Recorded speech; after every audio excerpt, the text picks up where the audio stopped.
Hello good people, welcome back to Idhua's farm, and today I want to take you through the journey of 1,000 miles to show you where it started.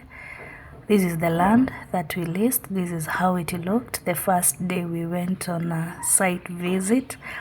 There were a lot of trees because this land for around 10 years it had not been cultivated by anyone. It was just an idle land, so we started clearing the land. As you can see, that was early November. That is when we started doing that. The bushes, some of the bushes were too heavy, we could not be able to carry them, so we decided to burn some of them. And of course some parts were not that bushy, and the next thing we did after clearing the bush, we did not dig to remove the weeds. We just dug the holes, as you can see, and I explained in the other video the sizes of the hole. That is 3 feet the diameter and also 3 feet the width. So we dug these holes. We looked for so many people because the land is a bit large. As you can see, there are so many people in the land doing that work. I didn't want to show their faces really. That is our farm manager. They were digging the holes and we were paying them per the holes they were digging, and that is why I keep on telling you, if you need any assistance, we are here to do that.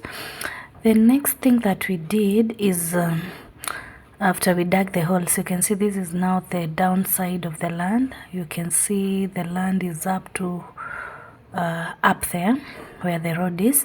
You can see the people now, they are not digging the nini, they were filling the holes.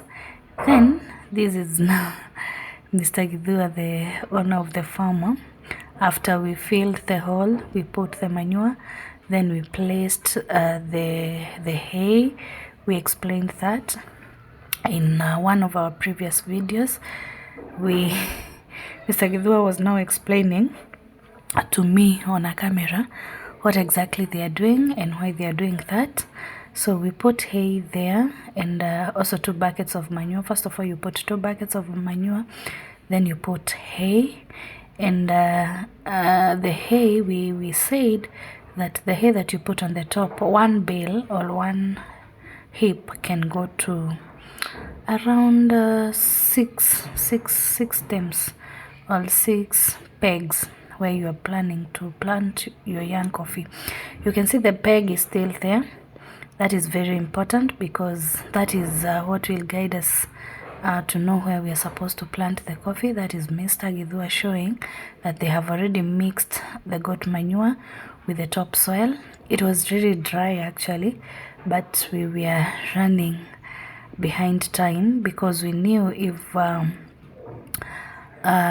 this work did not finish before we reported back to work, we did not have like trusted people to leave this work for, because again, this is a foreign land. This is a place that we do not know.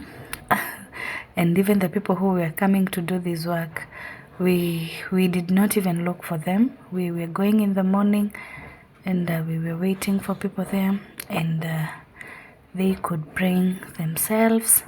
And that is how we felt nice, because at least we were building a community. We were we were supporting the economy of that community. Actually, one of the jokes that the community members made is that when the owner of the land come, he will be so happy because of Mr. Gidhua. They didn't know that Mr. Gidhua was the owner.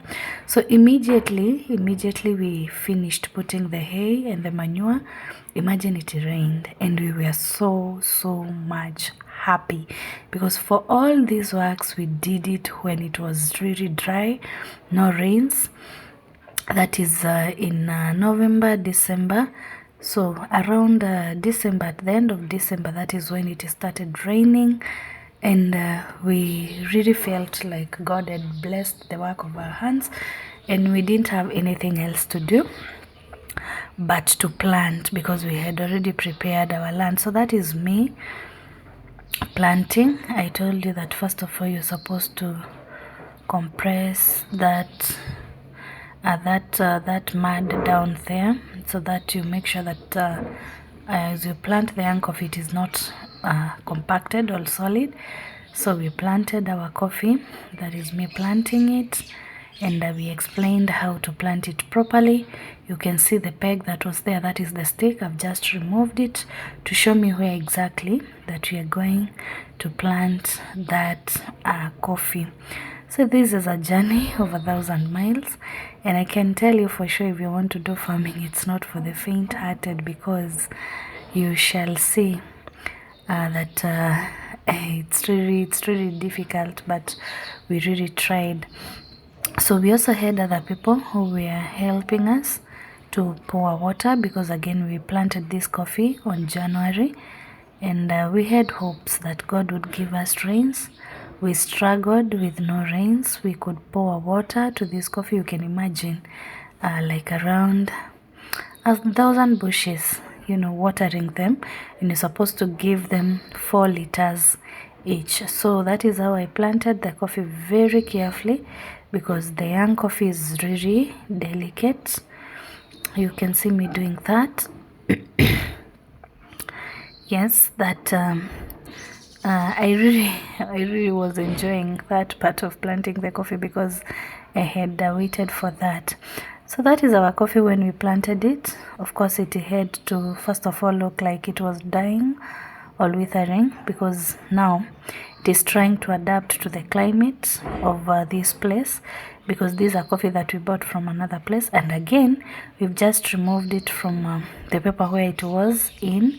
So these are new condition, you can see. And sometimes I could go to the farm and I could feel like, oh my goodness, will we ever make it?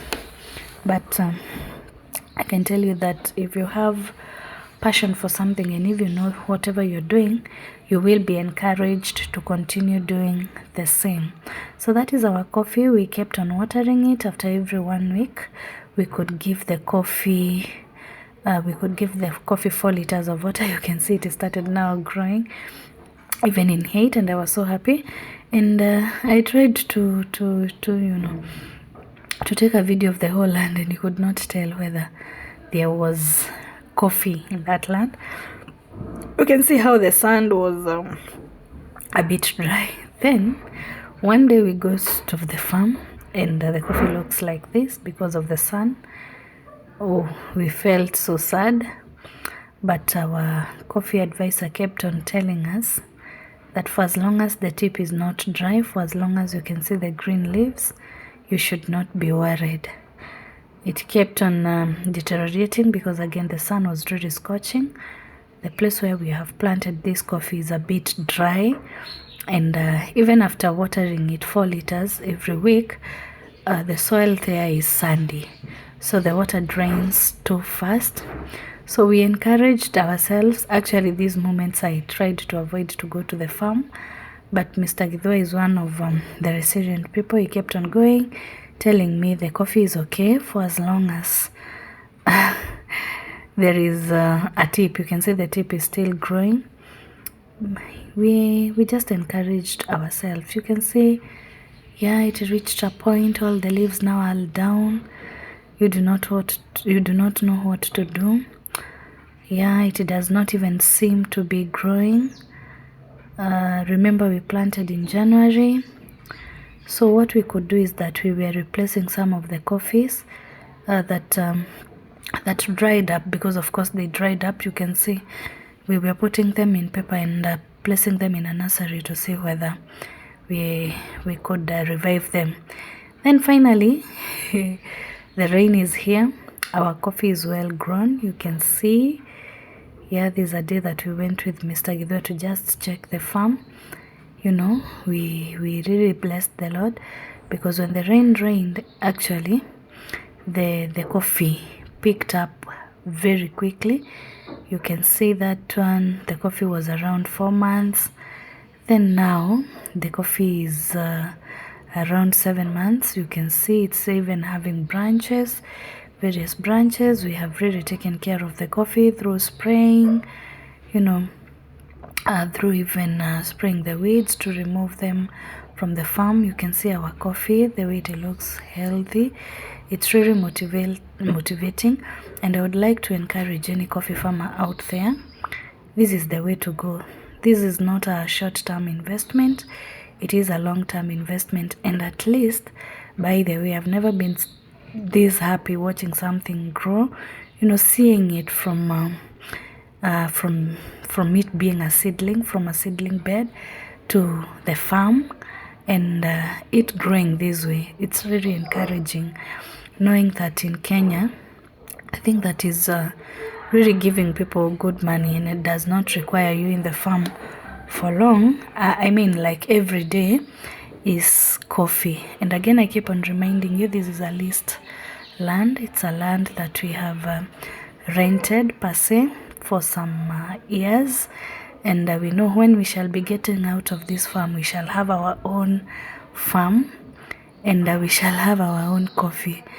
So if you need any assistance on coffee farming, because this is a journey that we have gone through, and this is where we are at 7 months, we can walk through, we can walk you through the journey.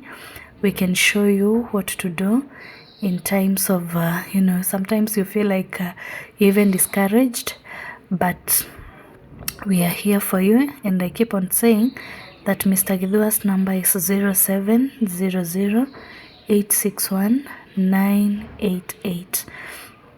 0700 861 988. And if you call Mr. Githua, he is going to help you with the leasing of the land, the process of leasing a land. If you want to lease, if you do not have a land preparation, you know, the digging of the holes, the filling of the holes, the putting of the manure, where to get the manure, where to source the original goat manure, the hay, where to get it from, how to apply it, where to get the seedlings, and how to plant those seedlings, and how to take care of those seedlings. Thank you for the fact that you've taken us this channel. Continue subscribing, watching, liking our videos, and even sharing. Let's walk this journey together. You can see the weeds are drying. The last video I showed you that we sprayed the weeds because they were too many, and they were affecting the coffee. So they are drying because we sprayed. So anything that you need assistance, we are here for you as Githua's Farm. Thank you.